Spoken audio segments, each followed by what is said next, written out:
alam sa Diyos kung ano bang mga bagay na ang Panginoon upang ito ay maging banal at walang kapintasan.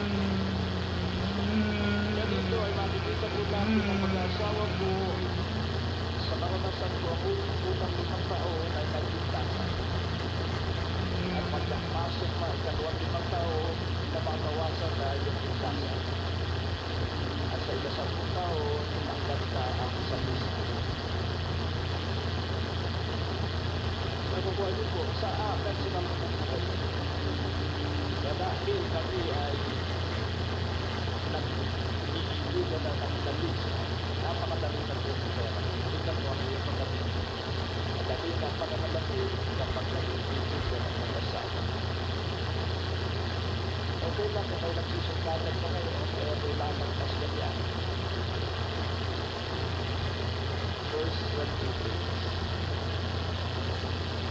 So all men love their wives as their own bodies. He that loveth his wife loveth himself.